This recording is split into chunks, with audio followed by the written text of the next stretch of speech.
اب 23 سال جو 40 سال سے لے کر 63 سال کی عمر تک 23 سال آپ پر قرآن اترتا رہا، مکی زندگی میں بھی مدنی زندگی میں بھی۔ ہجرت سے پہلے جتنی صورتیں آئیں ان کو مکی کہا جاتا ہے، ہجرت کے بعد جتنی آئیں ان کو مدنی کہا جاتا ہے۔ اس کے لیے یہ ضروری جو مکے میں اتری وہ مکی ہو، جو مدینے میں اتری، ہجرت سے پہلے جہاں اتری وہ مکی ہے، ہجرت کے بعد جہاں اتری ہے وہ مدنی ہے۔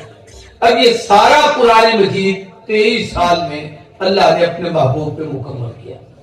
اس میں عبادات بھی ہیں، اس میں احکامات بھی ہیں، اس میں اعمال بھی ہیں، اس میں ایمانیات بھی ہیں، اس میں اسلامیات بھی ہیں۔ اسلام کلمہ پڑھنے کے بعد مسلمان کی زندگی کا کوئی عمل ایسا نہیں جو انسانی ضرورت ہو اور قرآن میں اسے بیان نہ کیا، سب کچھ اللہ نے اس کے اندر مکمل کر دیا ہے۔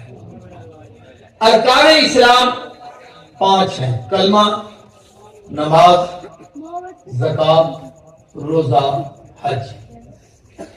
کلمہ سب سے پہلے ہے، اس کے بغیر آگے کوئی عمل قبول نہیں ہوتا۔ اس کی مثال علماء نے لکھی ہے کہ درخت کی جڑ ٹھیک ہے تو اوپر درخت کو پھل پھول لگیں گے، اور اگر اس کی جڑیں مضبوط نہیں ہیں تو پھل پھول نہیں لگ سکتے۔ کلمہ ایمان مضبوط ہے، اور ایمان کہتے ہیں ما جاء بہ النبی صلی اللہ علیہ وسلم، جو حضور لائے۔ بیٹے میرے چاند پیارے، اس کا منہ اس طرف ادھر میرے بل منہ کرنا، ادھر منہ کرنا، ادھر منہ کرنا، اور سیدھے ہو جاؤ، ادھر ہو جاؤ، ادھر ہو جاؤ۔ اگر نہیں تقریر سننی تو آپ کے لیے کوئی قدغن نہیں، کوئی جبر نہیں، کوئی سختی نہیں، ادب سے اٹھ کے باہر چلے جائیں جب چاول کھانے کا وقت ہے۔ آ جائیں چاول کھائیں، اچھا، تو تاکہ بڑے آگے آ جائیں، میں ان کو تقریر سنوں، میں تو سنا ہی بچوں کو رہا ہوں۔ آپ ادھر آ جاؤ، ادھر آ جاؤ میرے پاس۔ یہ میرے لیے المیہ ہے کہ عمر کے لحاظ سے میں تم میں سب سے بوڑھا ہوں، میرے سامنے آپ نے 8-8 سال کے بچے بتا دیے۔ کوئی سفید ریشم کے آ جائیں، کوئی بابے آ جائیں جنہوں نے کچھ گل میری سمجھ آ گئی۔ جو زیادہ دیندار ہوتا ہے وہ بہت دور بیٹھتا ہے، پھر مولوی کے نیڑے نہ بیٹھے۔ چلو ایک اچھا، ان کے ساتھ استاد بھی بیٹھے جو ان کو سنبھالیں،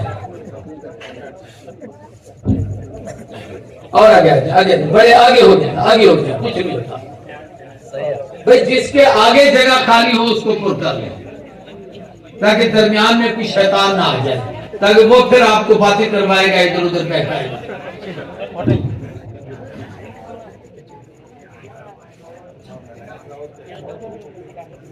توجہ میری طرف کریں۔ سبحان اللہ۔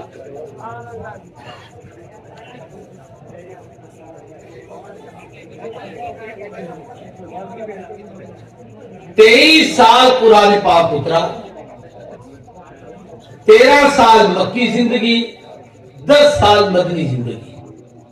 یہاں یہ بات بھی یاد رکھیں کہ نبی کریم صلی اللہ علیہ وسلم نے دونوں زندگیوں میں 3 کام اہم کیے ہیں۔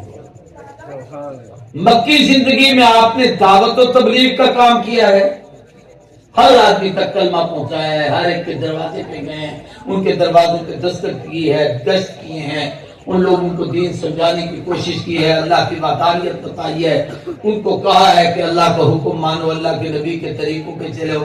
یہ مکی زندگی کے 13 سال ہیں۔ آج ہماری تبلیغ آسان ہے، ہم ایک مسجد میں چلے جاتے ہیں تو وہاں میں برتن بھی کھولنے پڑتے ہیں، لوگ اتنا اکرام کرتے ہیں، کھانے ملتے ہیں، چیزیں آتی ہیں، دسترخوان پیچھے وہ روکتے ہیں۔ حضور کی تبلیغ اتنی مشکل تھی کہ مکی زندگی میں حضور کو ساحر کہا گیا، مجنون کہا گیا، دیوانہ کہا گیا، مزمم کہا گیا، راستے میں کانٹے بچائے گئے، جس میں اثر پہ اجری ڈالی گئی، آپ کو صدمے دیے گئے، تکلیفیں اٹھانی پڑی، عجیب عجیب مسائل اور مشکلات سے آپ گزرے کہ آدمی اس کا تصور نہیں کر سکتا۔ پتھر مارے گئے، طائف میں آپ کو اتنا مارا گیا کہ آپ سر سے پاؤں تک لولہان ہو گئے۔ عجیب کیفیت تھی رسول اللہ صلی اللہ علیہ وسلم۔ 3 سال شیب ابی طالب کی گھاٹی کی قید حضور نے کاٹی، جس قید میں آپ کے بچے آپ کی بیوی، آپ کے اہل خانہ جو رشتہ دار قریبی تھے، بے شک اگرچہ انہوں میں سے کچھ نے کلمہ نہیں بھی پڑھا ہوا تھا، لیکن حضور کے خیر خواہ تھے، اس وجہ سے وہ گرفتار۔ اب وہ 3 سال کی قید بھی حضور نے کاٹی، یہ سب تبلیغ کی وجہ سے ایسا کہ آپ دین کی دعوت دیتے ہیں۔